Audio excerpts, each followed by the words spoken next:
Di bawah kilau lampu gantung Istana Buckingham, tersimpan harta karun warisan puluhan generasi kerajaan, masing-masing menyimpan kisahnya sendiri. Di antara semuanya, tak ada yang menyimpan emosi sekuat perhiasan milik Putri Diana. Koleksi yang sangat dicintai oleh putra-putranya dan dijaga ketat sebagai simbol warisannya. Namun, ketika desas-desus mulai beredar tentang kemunculan beberapa potong langka di lelang-lelang pribadi, kecurigaan pun merayap menyusuri lorong-lorong istana. Apa yang Catherine temukan akan mengirim gelombang kejut yang mengguncang monarki. Di pusat semua ini berdiri Camilla, dituduh telah melanggar batas yang tak pernah dibayangkan siapapun akan ia berani lewati. Ini adalah kisah pengkhianatan, warisan, dan pengusiran. Kecurigaan bermula. Semuanya dimulai dengan diam-diam, nyaris tak terasa, seperti kebanyakan skandal istana lainnya.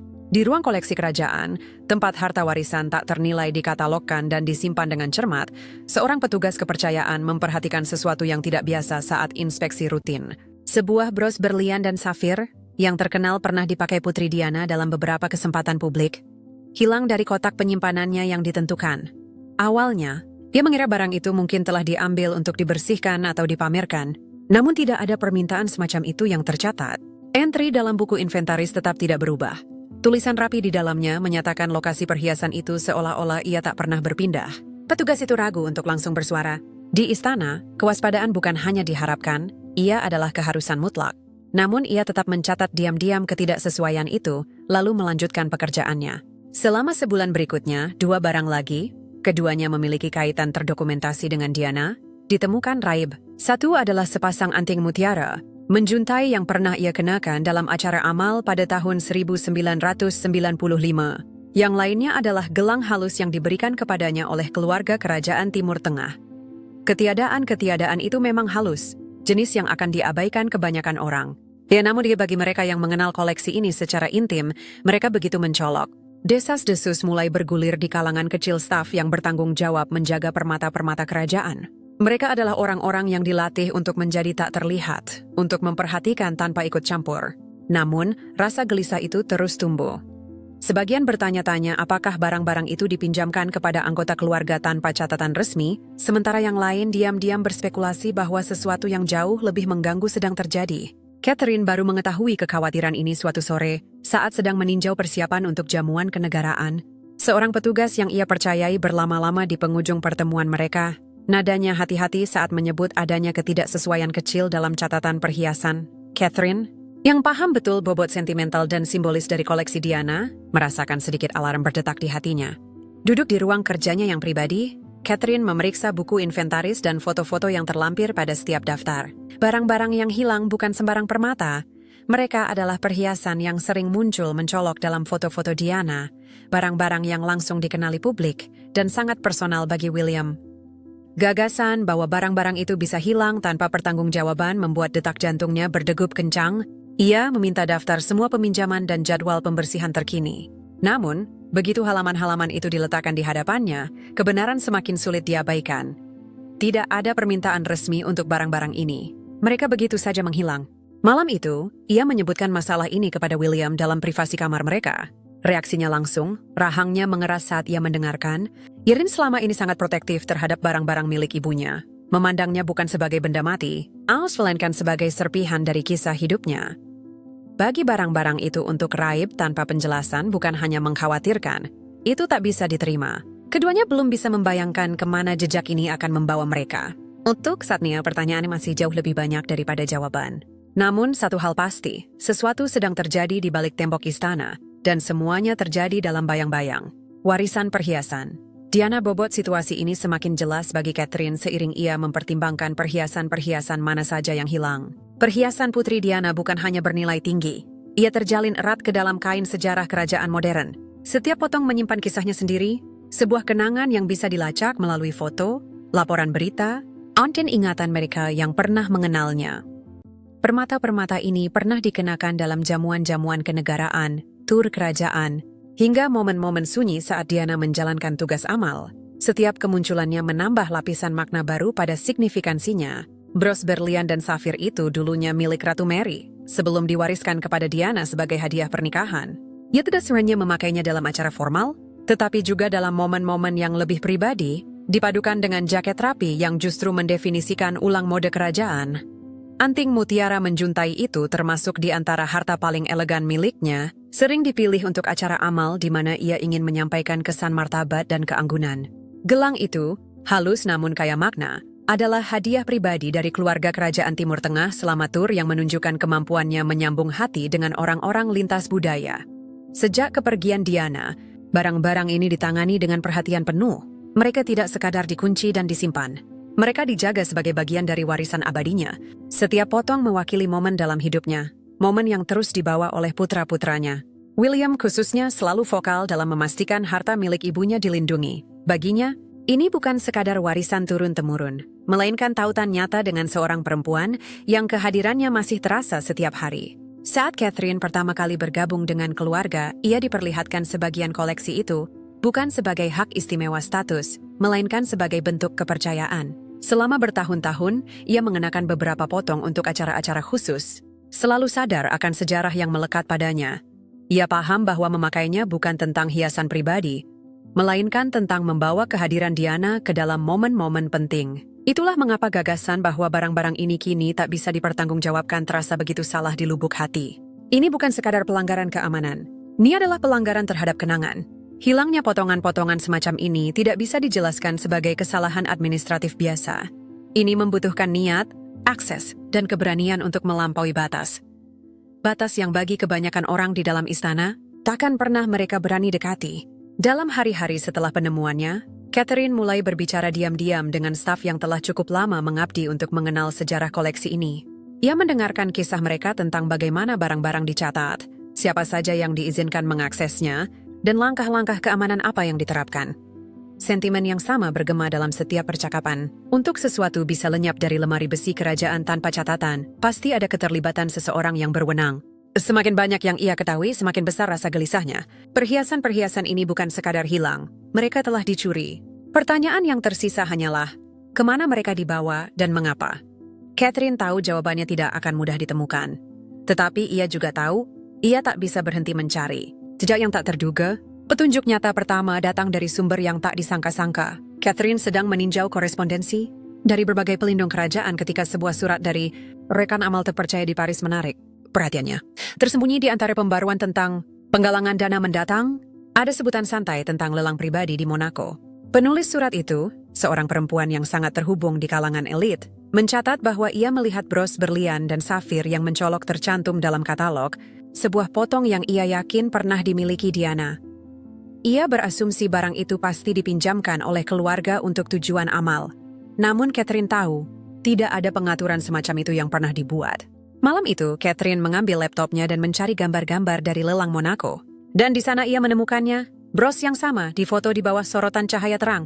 Deskripsi katalognya dengan hati-hati menghindari menyebut sejarah kerajaannya, tetapi memberi isyarat samar tentang asal-usulnya yang terhormat. Perkiraan, nilainya mencengangkan, namun yang lebih menarik, perhatiannya adalah catatan kecil yang menyatakan bahwa barang itu telah terjual kepada kolektor pribadi. Detak jantungnya berdegup kencang. Ini bukan kebetulan. Ia diam-diam menghubungi rekannya, meminta detail lebih lanjut tentang lelang itu dan para penjualnya. Beberapa hari kemudian, ia menerima balasan berisi daftar barang yang terjual malam itu, disertai foto-foto diam-diam dari acara pralelang.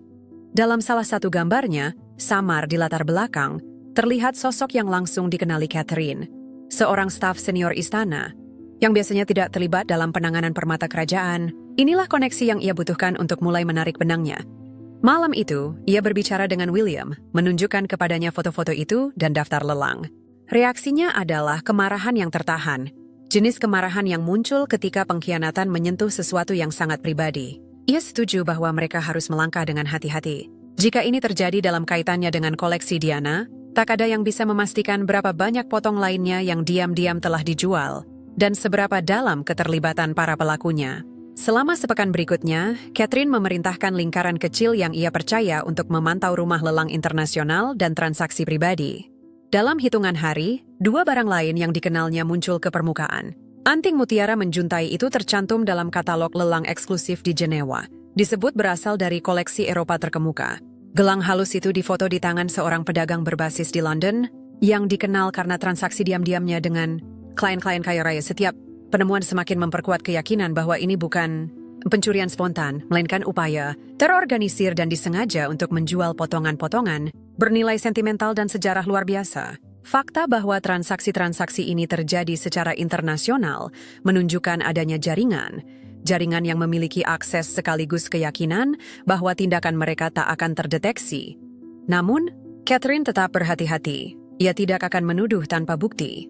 Ia mengumpulkan setiap detail, setiap gambar, setiap jejak penjualan ke dalam satu dokumen rahasia, menyadari bahwa begitu ia bertindak, konsekuensinya akan bersifat tak terbalikkan. Jejaknya semakin jelas, dan semuanya mengarah kembali ke istana itu sendiri. Siapapun yang mengatur ini percaya diri mereka tak tersentuh, dilindungi oleh status dan posisi. Catherine tahu, ilusi itu akan segera hancur. Penemuan Catherine itu terjadi di sore yang larut, di awal musim semi, ketika pencarian Catherine mengambil belokan tak terduga, dari kecurigaan menuju kepastian. Ia telah mengatur pertemuan diam-diam dengan anggota senior tim arsip kerajaan, seseorang yang telah mengabdi sejak sebelum masa Diana, dan yang memahami sensitivitas apa yang sedang ia selidiki.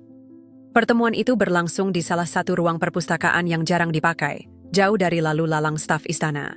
Di sana, dengan pintu terkunci dan gorden tebal tertutup, Catherine diperlihatkan serangkaian catatan pergerakan internal, dokumen yang seharusnya tak pernah meninggalkan arsip. Catatan-catatan ini merinci setiap kali sebuah barang dari koleksi perhiasan kerajaan dikeluarkan, entah untuk dibersihkan, dinilai, atau digunakan. Mata Catherine menyapu halaman demi halaman. Nama-nama staf yang dikenalnya muncul di kolom-kolom bersanding tanggal dan tanda tangan otorisasi. Sebagian besar entry bersifat rutin, hingga tiba-tiba ia melihat sekelompok otorisasi untuk barang-barang yang hilang. Semuanya bertanggal dalam rentang beberapa minggu saja, dan semuanya ditandatangani di bawah wewenang Camilla. Napasnya tersengal. Tanda tangannya tak mungkin salah. Tidak ada perantara. Tidak ada tulisan tangan yang disamarkan. Dokumen-dokumen itu menyajikan transaksi-transaksi itu seolah pinjaman resmi untuk acara-acara yang tak disebutkan. Namun tidak ada catatan bahwa barang-barang itu pernah dikembalikan. Ini adalah jejak kertas yang seseorang asumsikan akan tetap terkubur di tempat yang hanya segelintir mata pernah melihatnya. Catherine bertanya apakah ada log foto atau tanda terima dari perhiasan atau penanganan terkait yang menyertainya. Sang arsiparis ragu sejenak, lalu mengeluarkan amplop tipis dari dalam foldernya. Di dalamnya terdapat salinan 2 konfirmasi surel antara perhiasan istana dan penilai eksternal di Jenewa. Kedua pesan itu merujuk pada penilaian yang cocok dengan barang-barang yang dimaksud, tanpa indikasi apapun bahwa barang-barang itu pernah dimaksudkan untuk dikembalikan ke dalam koleksi penilaian-penilaian itu bertanggal hanya beberapa hari sebelum permata-permata yang sama muncul dalam katalog lelang internasional. Ia bersandar ke belakang. Kenyataan itu menyelimutinya bagai jubah berat.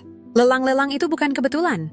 Barang-barang yang hilang telah sengaja dikeluarkan dengan kedok urusan resmi istana, jejaknya disamarkan oleh wewenang seseorang yang berada di posisi untuk menghindari pertanyaan, dan orang itu kini memiliki akses semacam itu, jenis akses yang hanya dinikmati oleh anggota keluarga paling dipercaya.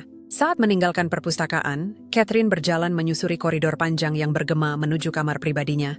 Setiap potret di dinding seolah memperhatikannya lewat. Seakan bobot sejarah keluarga ini diam-diam mendorongnya untuk bertindak. Ia memikirkan William, memikirkan janji yang pernah ia ucapkan untuk menghormati kenangan Diana, dan memikirkan pengkhianatan diam-diam yang diwakili oleh tindakan-tindakan ini. Saat ia sampai di kamarnya, pikirannya telah bulat. Ini bukan lagi soal kecurigaan atau desas-desus. Ini adalah bukti, dingin harus dan tak terbantahkan. Orang yang berada di pusat semua ini tidak hanya melampaui batas moral, ia melakukannya dengan keyakinan bahwa tak seorang pun akan menantangnya. Catherine tahu keyakinan itu akan segera diuji. Langkah berikutnya adalah konfrontasi, dan tak ada jalan mundur lagi. Penyelidikan internal. Keesokan paginya, Catherine bertemu William di ruang pribadi mereka di Istana Kensington. Ia meletakkan dokumen-dokumen itu di atas meja di antara mereka. Tanda tangan dan tanggal penilaian menonjol dalam tinta hitam yang tajam. William mempelajarinya dalam diam, matanya menyipit saat pola itu menjadi jelas. Ia telah tahu sejak Catherine pertama kali menyebutkan perhiasan yang hilang bahwa ada sesuatu yang salah. Namun, melihat bukti secara langsung membuatnya terasa personal, begitu personal hingga dadanya terasa sesak. Ini adalah harta milik ibunya. Setiap potong adalah pengingat hidup dan warisannya, dan kini semuanya direduksi menjadi transaksi belaka. Mereka sepakat bahwa melibatkan pihak berwenang luar terlalu berisiko pada tahap ini. Masalah ini harus ditangani di dalam tembok istana, namun tidak boleh dibiarkan menguap dalam penyangkalan diam-diam. William menghubungi Lord Chamberlain, pejabat tertinggi rumah tangga kerajaan, meminta penyelidikan diam-diam. Permintaan itu disusun dengan hati-hati, dibingkai sebagai klarifikasi protokol manajemen aset, bukan tuduhan langsung. Hanya dengan cara inilah mereka bisa memastikan kerjasama tanpa memberi peringatan kepada pihak-pihak yang mungkin berusaha menutupi jejak mereka. Dalam hitungan jam, tim kecil penyelidik istana yang dipercaya mulai bekerja. Mereka memeriksa log akses, rekaman keamanan, dan manifest transportasi untuk minggu-minggu yang dimaksud. Hasilnya datang dengan cepat, dan hampir tidak menyisakan ruang untuk keraguan. Pada 3 kesempatan terpisah, barang-barang dari koleksi kerajaan telah dikeluarkan di bawah otorisasi Camilla, diserahkan kepada perantara yang dikenal, lalu diangkut ke luar negeri dengan kedok kargo diplomatik. Salah satu penyelidik, mantan perwira intelijen, mengonfirmasi apa yang telah Catherine curigai sejak awal. Perantara yang dimaksud memiliki kaitan panjang dengan rumah lelang kelas atas di seluruh Eropa. Perpindahan permata-permata itu telah direncanakan dengan sengaja, presisi tinggi, dan diatur sedemikian rupa agar menghindari perhatian publik atau media. Lelang di Jenewa dan Monaco bukanlah penemuan kebetulan. Itu adalah penjualan yang direncanakan, dirancang untuk menyelinap di bawah radar. Para penyelidik juga melacak jejak keuangan. Pembayaran dari rekening anonim telah dialirkan melalui rangkaian perusahaan cangkang sebelum mendarat di sebuah trust yang terhubung dengan seorang rekanan yang dikenal dekat dengan Camilla. Meskipun bukan setoran langsung atas nama pribadinya, koneksi itu cukup kuat untuk membentuk rantai implikasi. Setiap detail menunjuk pada skema yang diatur dengan cermat, yang tidak mungkin terjadi tanpa sepengetahuan dan persetujuannya. Ketika laporan awal disampaikan kepada William dan Catherine, tak ada keraguan lagi akan bobot dari apa yang mereka pegang. Temuannya komprehensif, buktinya luar biasa banyak. Ini bukan lagi soal apakah Camilla terlibat, melainkan mengapa ia rela mengambil risiko sebesar ini. Apakah ini karena keserakahan, balas dendam, atau upaya untuk melemahkan posisi mereka di mata publik dan monarki? Saat Catherine menutup map itu, ia merasakan pergeseran dari penyelidikan menuju tindakan. Mereka memiliki cukup bukti untuk membawa ini langsung kepada sang raja. Namun, langkah semacam ini tidak hanya akan mengubah tajuk berita hari itu. Ia bisa mengubah secara permanen keseimbangan kekuasaan internal keluarga ini. Kebenaran telah terungkap, dan kini tinggal soal apa yang akan mereka lakukan dengannya. Langkah berikutnya akan menentukan lebih dari sekadar nasib perhiasan yang hilang. Ia akan menentukan nasib Camilla sendiri, konfrontasi. Pertemuan diatur pada larut malam, jauh setelah staf istana terakhir pulang ke rumah. Ia berlangsung di ruang kerja pribadi sang raja, sebuah ruangan yang dikelilingi buku-buku berusia ratusan tahun dan potret-potret yang seolah memperhatikan. Dengan penghakiman diam-diam, William dan Catherine tiba lebih dulu. Laporan penyelidikan berada di tangan Catherine. Mereka menunggu dalam keheningan yang begitu pekat, hingga detak jam dinding terasa seperti dentuman jenderang. Ketika Camilla masuk, ia membawa dirinya dengan aura percaya diri yang selalu ia kenakan, meskipun ada sedikit kilatan kelelahan samar di matanya. Charles tetap duduk di balik mejanya, posturnya tegak, namun ekspresinya muram. Ia memberi isyarat agar semua duduk. Namun Catherine tetap berdiri, meletakkan laporan itu tepat di atas mejanya. Suara William tenang saat ia menjelaskan isi laporan, bagaimana perhiasan yang hilang dilacak dari lemari besi hingga ke lelang internasional. Otorisasi yang ditandatangani dengan tangan Camilla sendiri. Perantara yang memiliki hubungan terdokumentasi dengan lingkaran terdekatnya. Ia tidak meninggikan suara, namun setiap kata membawa bobot tuduhan. Camilla sekilas melirik dokumen-dokumen itu, lalu bersandar santai di kursinya. Ia mengklaim semuanya hanyalah kesalahpahaman, bahwa beberapa barang telah dipindahkan untuk penilaian dan pembaruan asuransi potensial. Ia bersikeras tidak ada penjualan, tidak ada niat untuk mengeluarkan apapun secara permanen dari koleksi. Nadanya tenang, namun tatapannya menghindari mata tajam Catherine, yang tahu laporan itu membantah setiap kata yang diucapkannya. Catherine melangkah maju, suaranya pelan, namun tegas. Ia menjabarkan kronologi pengeluaran barang-barang itu, penilaian di Jenewa, foto-foto dari Monaco, dan jejak keuangan yang mengarah kembali ke seorang rekanan dalam lingkaran terdekat Camilla. Ia berbicara bukan sebagai menantu, melainkan sebagai penjaga warisan Diana, membuat jelas bahwa ini bukan hanya soal pencurian, melainkan pengkhianatan. Charles mendengarkan dalam diam, tangannya terkepal erat di atas meja. Ia selalu menghargai persatuan keluarga, namun bukti di hadapannya terlalu besar untuk diabaikan. Untuk waktu yang lama, tak seorang pun bersuara. Udara terasa pekat, keheningan berat yang biasanya muncul tepat sebelum titik puncak keretakan. Ketika ia akhirnya berbicara, suaranya rendah, bernada kekecewaan lebih dari kemarahan. Ia bertanya kepada Camilla, apakah ia punya sesuatu lagi untuk dikatakan. Sebelum ia mengambil keputusan, jawabannya terukur, namun tidak ada penyangkalan sejati, hanya pengalihan tentang prioritas. penampilan publik, dan kebutuhan untuk mengelola sumber daya. Ini adalah jenis jawaban yang menghindari rasa bersalah, namun sama sekali tidak menghapusnya. Charles menatap dari Camilla ke William dan Catherine. Ketegangan di antara mereka terlihat jelas, sejelas cahaya lampu yang menggenang di atas meja kayu yang mengilap. Pada saat pertemuan itu berakhir, jalan ke depan telah jelas. Sang raja harus bertindak, bukan hanya untuk melindungi warisan kerajaan, tetapi juga untuk mencegah erosi lebih lanjut atas kepercayaan di dalam keluarga. Saat Catherine meninggalkan ruangan, ia tidak merasakan kemenangan, hanya kepastian bahwa apa yang akan datang selanjutnya akan mengguncang tembok istana jauh lebih keras daripada apapun yang pernah terjadi sebelumnya.